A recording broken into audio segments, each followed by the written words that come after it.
Échange d'informations sur Canal 3 Bénin, deux rendez-vous après cette session d'information. Le processus électoral ayant conduit à l'organisation des communales est maintenant achevé. C'est arrivé à son terme. Là, un atelier d'évaluation pour tirer les leçons et se donner de nouveaux défis et sans doute entrevoir des perspectives. C'est l'objet du grand oral de ce soir. Et Rufin Domingo est notre invité. Il est directeur adjoint des affaires administratives, juridiques, sécurité du grand oral.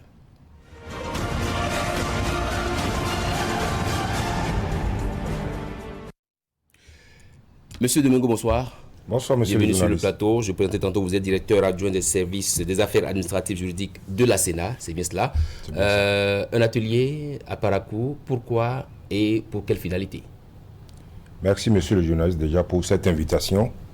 Et merci également à Canal 3 pour son accompagnement, pour avoir accompagné la Sénat à chaque élection. Qu'il vous souvienne que dans le cadre des élections communales, le chef de l'État avait pris un décret en date du 27 janvier 2020 portant convocation du corps électoral. Et c'est donc en exécution de ce décret que la Sénat a préparé, organisé et supervisé donc le dimanche 17 mai 2020 l'élection des conseillers communaux pour le compte de la 4e mandature. Rappelons quand même que cette consultation électorale s'est déroulée juste au lendemain de réformes politiques et institutionnelles majeures dans notre pays et s'est également déroulée dans un contexte sanitaire particulier, celui de la pandémie du Covid-19. Et donc, en dépit de ces particularités, les élections se sont bien déroulées et il était normal que, au sortir de ces élections, que la Sénat puisse organiser, enfin faire une évaluation pour, premièrement, s'accorder, n'est-ce pas, avec les parties prenantes sur tout ce qui a bien marché, c'est-à-dire les acquis et les sauvegarder. Et deuxièmement, apporter des solutions à ce qui a moins bien marché et dans un troisième temps, formuler des recommandations. Et donc, c'est cela qui nous a emmenés à Parakou du 27 au 29 juillet, où nous avons tenu cet atelier d'évaluation des élections communales qui a regroupé à peu près 135 personnes, au nombre desquelles on peut dénombrer des représentants de l'Assemblée nationale, de la Cour constitutionnelle, de la Haute Autorité de l'audiovisuel et de la communication, des forces de défense et de sécurité, des partis politiques, des organisations de la société civile, des professionnels des médias, des autorités politico-administratives, bien sûr, qui nous ont accueillis. En clair, chaque partie prenante de ce processus a eu l'occasion de s'exprimer et de dire ce qui a pu marcher et ce qui n'a pas marché. De s'exprimer, de dire ce qu'on peut sauvegarder et ce qu'on peut améliorer. Oui. On va revenir un peu à cette loi à laquelle vous faisiez allusion tantôt, c'est la loi qui porte le code électoral. Dans le cas des élections communales, il a semblé que cette loi posait quelques problèmes. Est-ce que vous avez réussi à évoquer ces problèmes à l'occasion de cet atelier d'évaluation-là? Merci beaucoup. D'abord, signalons que cet atelier s'est déroulé en 3 grands temps. Très bien.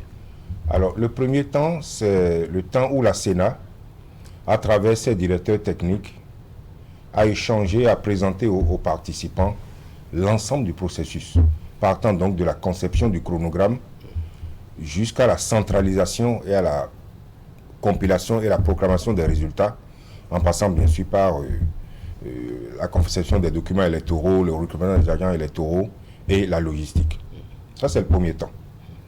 Dans un deuxième temps, ce sont les parties prenantes au processus électoral, notamment la société civile, la RAC, les partis politiques, les médias qui ont pris la parole et ont fait leur contribution à la réussite de ce processus électoral.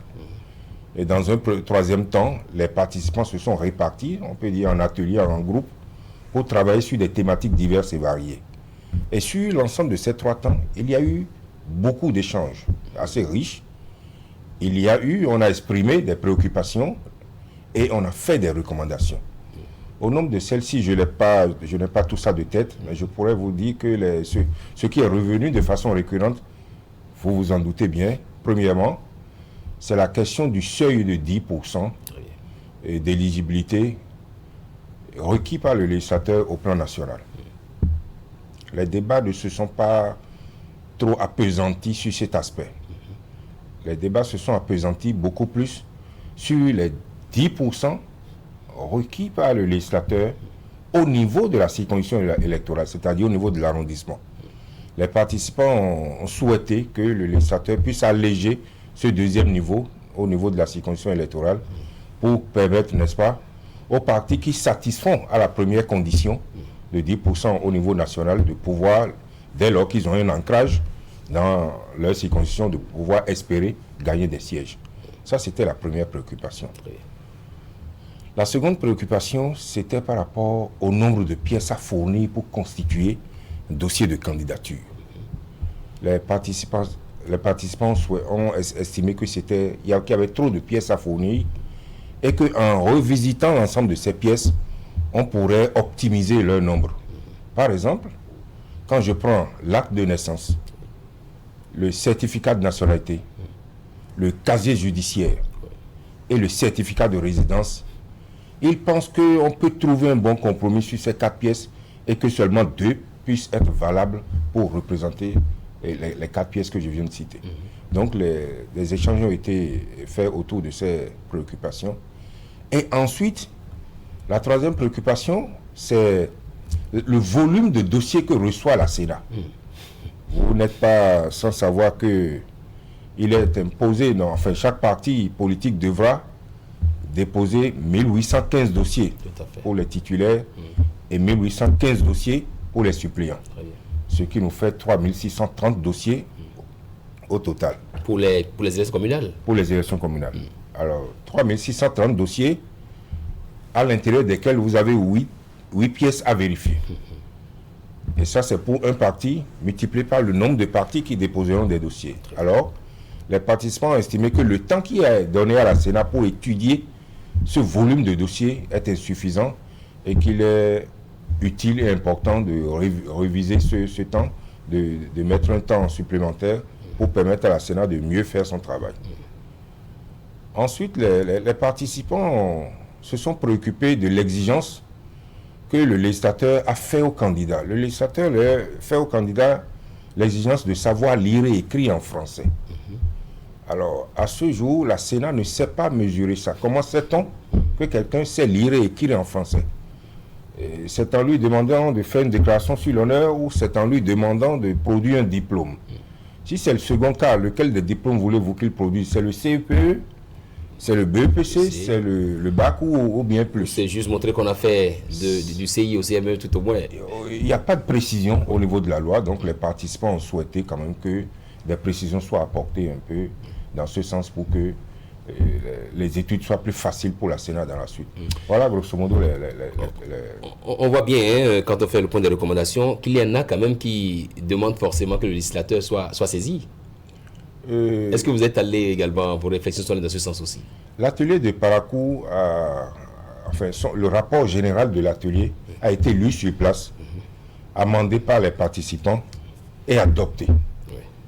Donc l'étape suivante, c'est que la Sénat maintenant, à partir de ce rapport, puisse partager ce rapport, son contenu, avec les institutions concernées dans la République, notamment l'Assemblée nationale, puisque c'est là-bas qu'on vote les lois, afin que l'ensemble des recommandations qui sont formulées, il y a des recommandations à l'endroit de l'Assemblée, à l'endroit de la Sénat, à l'endroit des partis politiques, que ces recommandations soient analysées et soient appréciées dans la suite.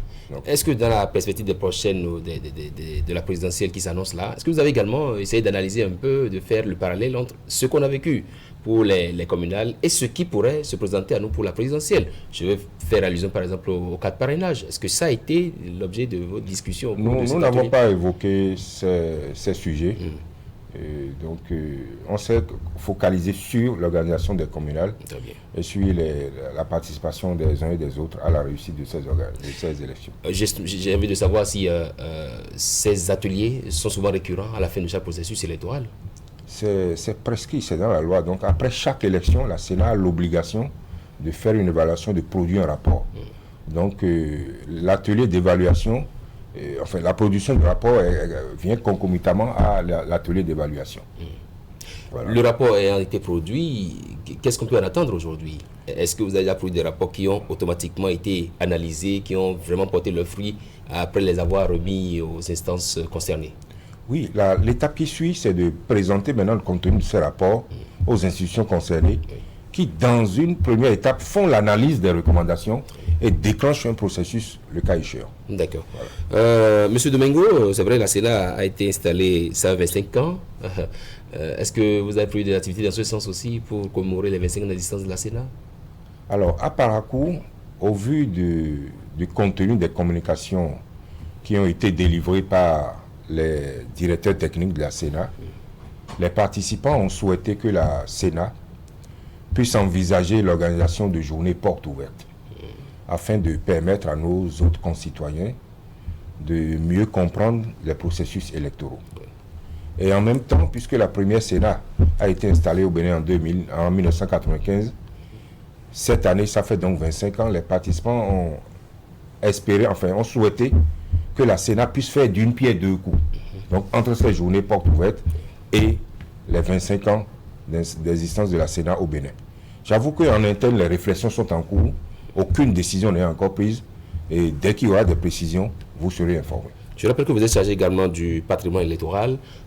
Oui, il y a une autre institution qui va s'installer à partir de 2021. Comment organisez-vous déjà cette transition-là entre la Sénat et l'institution qui est prévue par le code électoral? Et la nouvelle Sénat qui sera installée en 2021. Alors, la structure de la Sénat telle qu'elle est actuellement n'est pas celle qu'aurait voulu, n'est pas celle que le législateur aurait voulu qu'elle soit en 2021. Oui. Alors, dès lors qu'il y a cette superposition, il ne reste qu'une seule chose, c'est d'arriver à faire des ajustements intelligents pour permettre de continuer à faire fonctionner les directions en privilégiant la réussite des élections et la bonne conduite des élections. Donc c'est ce qu'on essaye de faire pour l'instant. Donc pour le moment, ce n'est pas de nature à agir sur la présidentielle qui s'annonce pour 2021, non? Ça n'a pas fait, la Sénat poursuit son action, non, pas du ses tout, activités. non, pas du tout, pas du tout, pas d'impact. Ouais. Monsieur Domingo, votre mot de la fin? C'est encore remercier, oui, allez-y. C'est remercier tous les participants à cet atelier. Ça a été un atelier assez fructueux. Et remercier surtout les parties prenantes, les organisations de la société civile, les forces de défense, etc. Et essayer et espérer que dans la suite, ils soient toujours à nos côtés, de même que les professionnels des médias. Voilà, merci. Merci à vous, Monsieur Domingo Ruffin. Je rappelle que vous êtes directeur adjoint des affaires administratives, juridiques, sécurité et du patrimoine électoral à la Sénat. Merci d'être passé. Tout de suite, on va installer Polo Aounou pour ActuWeb. Merci.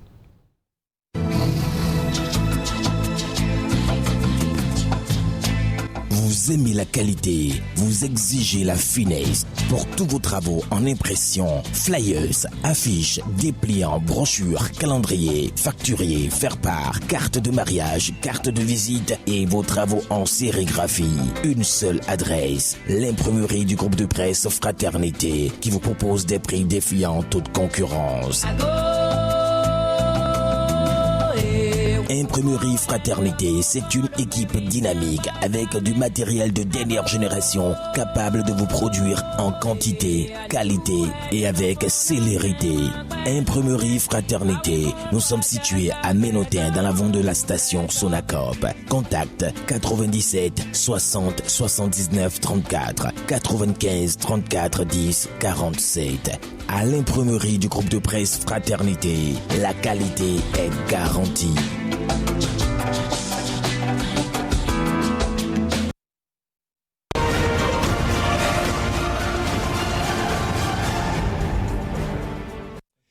Il est déjà sur ce plateau, confortablement debout, j'allais dire. Pour l'heure, bonsoir. Bonsoir, Emma. Bienvenue. Merci. À ActuWeb, on va commencer par cette héroïne. On a désormais notre Gassama aussi au Bénin. Gassama en France qui a dû escalader, je crois, un immeuble à 3 ou 4 étages. Pour aller sauver un enfant. Pour aller sauver un enfant. Ici au Bénin, c'est une jeune dame, une jeune fille. C'est une dame. Une dame. Apparemment, elle a déjà d'enfants. Hein. Ah oui. Qui va sauver 5 vies humaines d'une noyade. Voilà. On y va. Je pense que c'est un acte de bravoure, c'est un acte à saluer et toute la nation tout entière devrait quand même aller dire merci à cette dame et pour l'acte qu'elle a posé. Et c'est sur la page Facebook de la télévision nationale ORTB que j'ai pu sélectionner l'information qui est la suivante. L'ORTB est allé à la rencontre de cette dame, Sakina.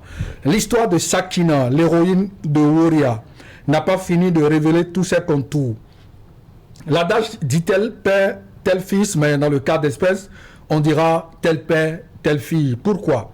Le père de Sakina, Djibril Harouna, est depuis 3 décennies un sauveteur sur le fleuve Okpara. Reconnu comme tel, il assure même une surveillance aux abords du fleuve. Approché par Abdoulaye Moumouni Yakoubou, il précise: il arrive même des moments où je sauve une personne et je retourne dans l'eau chercher ses chaussures que je lui apporte. Waouh. Vraiment. Et c'est le père qui est à côté d'elle comme ça. Oui, voilà, c'est le père qui est à côté d'elle. Frêle. Comme on le dit, ce que nous faisons, les enfants observent et c'est ça qu'ils copient. Ce qui surprend, c'est qu'en France, au lendemain de Gassama, de ce qu'il a effectué comme exploit, il a été reçu ici au Bénin. Bon, et comme le chef de l'État, le gouvernement est en congé, on estime qu'on peut mettre ça sur le coup de cela et je suis convaincu, je suis convaincu qu'elle sera accueilli comme un héros à Cotonou les jours à venir. Merci. C'est la moindre des choses. Les commentaires qui sont dans ce sens aussi. Hein? Bien sûr, il y a Adam Tamou qui met Afrique. Le Malien sauve un enfant tombant de l'étage en Europe. Automatiquement, il gagne une grande place parmi les sapeurs-pompiers français. Son effort est-il grandiose que celle de Sakina qui a sauvé 5 vies humaines de l'eau? Au gouvernement, pensez à cette jeune dame, vu son talent, si vous voulez, l'évolution. Il y a Ousmane le Catalan qui dit: les bonnes personnes ne sont pas encouragées de leurs efforts et Afrique. Il y a Damien Scott Boni qui met: Gassama n'a aucun diplôme, il était sans papier, mais il fait partie du corps des sapeurs-pompiers aujourd'hui. Rendez-la plus utile en la recrutant au sein de cette unité de notre armée. Ismaël Ouedraogo: pendant des siècles, nous n'avons jamais su que c'était la valeur humaine. Ce que c'est que la valeur humaine. Sinon, des héros, il y en a dans tous les coins de rue. Hector Vinant-Boki, elle n'a pas une fille, mais déjà, elle n'est pas une fille, mais déjà femme. Orientez vos commentaires dans ce sens. Jaguar qui dit félicitations à l'ORTB et aussi du courage à Sakina et son père. Comme dit-on, tel père, tel fils, mais dans ce cas, tel père, telle fille. Et pour finir, Ben Saïd qui met: gratitude à cette famille humaniste, en l'occurrence Sakina et ses parents. Merci pour vos services rendus à l'humanité. La question, c'est comment elle a pu sauver 5 vies humaines, vous avez dit. Bien sûr. D'une noyade. Ça a pu se passer comment? Selon le récit des faits, il paraît-il qu'elle était à la maison en train de travailler avec sa maman, parce qu'elle vivait au Niger. Et elle a entendu les cris. Et elle s'est dit, certainement, il y a un souci. Et elle s'est précipitée, elle s'est jetée à l'eau. Et avant que d'autres hommes n'arrivent, elle a déjà sauvé 5 vies humaines, avant que d'autres personnes arrivent seule. Wow, quel bravo.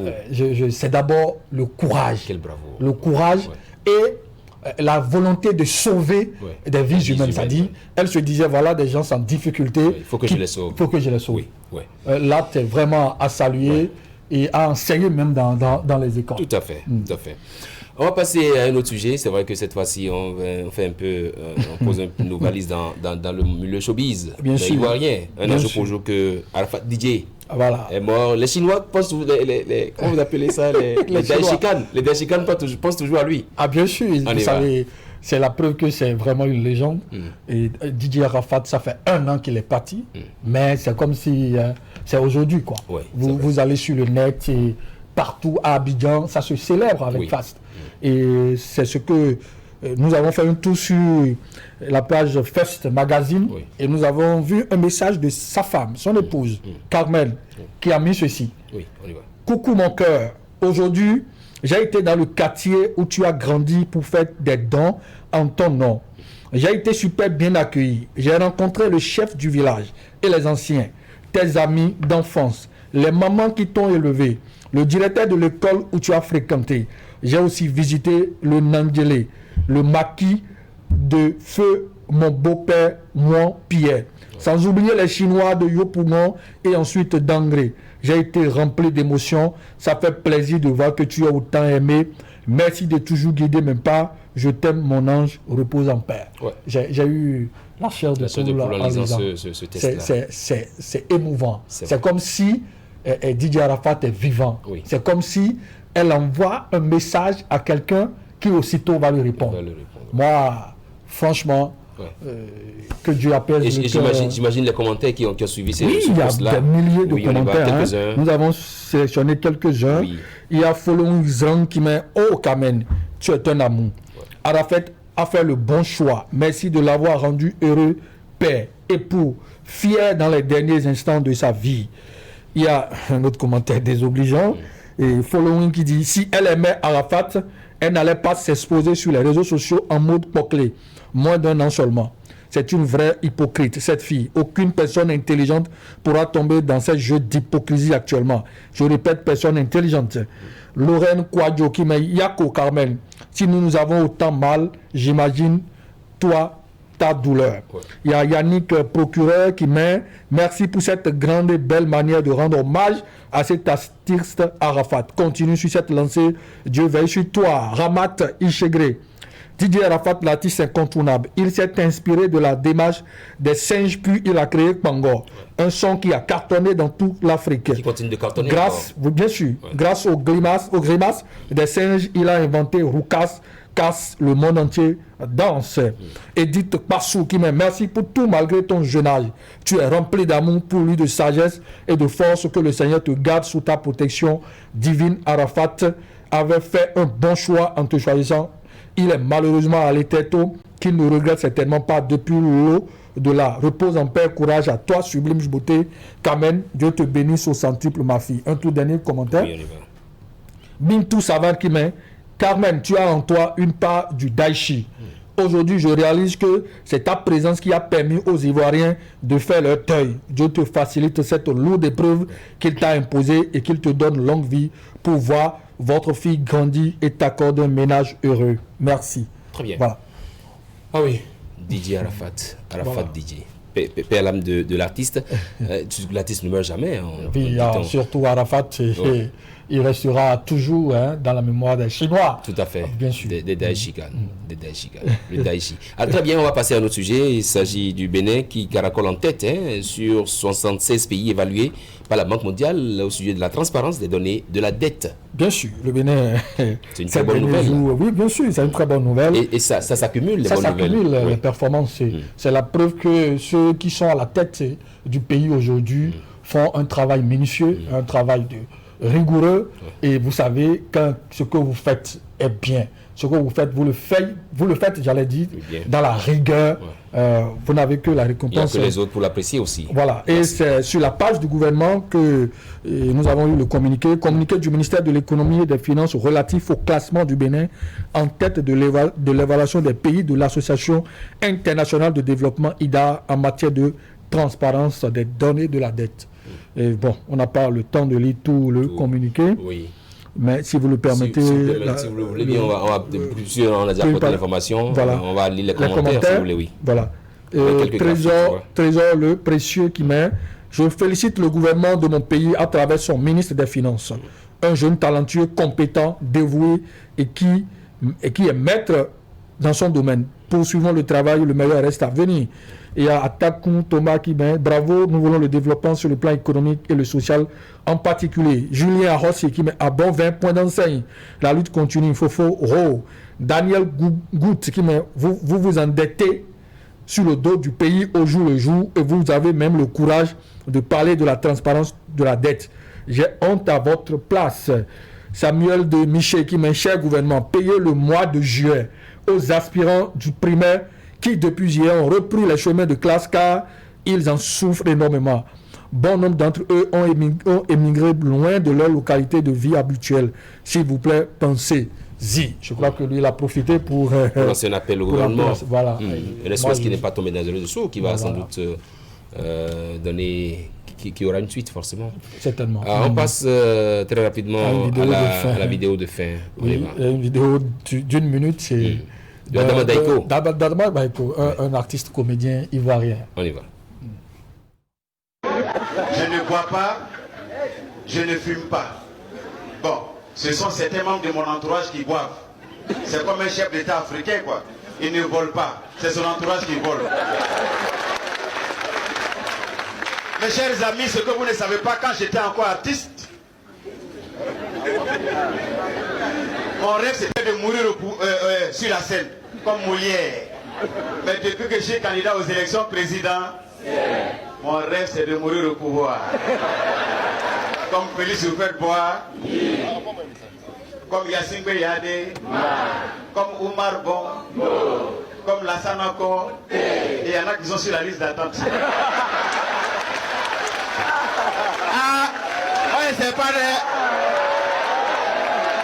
Tant qu'on peut manipuler la Constitution, on peut dormir au pouls, on peut mourir au pouls. On va acclamer très fort pour ceux qui n'ont pas encore compris que 2 mandats ça suffit. Encore que sous nos yeux ici, le chef de... on refuse même au chef de l'État de tenter le second mandat. De toute façon, on est sur le terrain politique, on va laisser les gens aller de leurs commentaires, de leur savoir-faire. C'est aussi ça le jeu démocratique. Merci à vous pour l'ONU. C'est moi. C'était donc 90 minutes au Bénin de ce mercredi 12 août 2020. On se voit après la fête de l'Igname. Bien sûr, bien sûr. Vous serez à Savalou? Ah, absolument. J'ai au moins 3 invitations. Oui. Je ne peux pas manquer. De toute façon, même si cette fois-ci, on va fêter sans le roi. Oui, c'est vrai, c'est vrai. Je serai avec vous de toute façon. Merci beaucoup à vous, merci d'être passé. Merci. C'était donc 90 minutes au Bénin. On se retrouve lundi. Au revoir.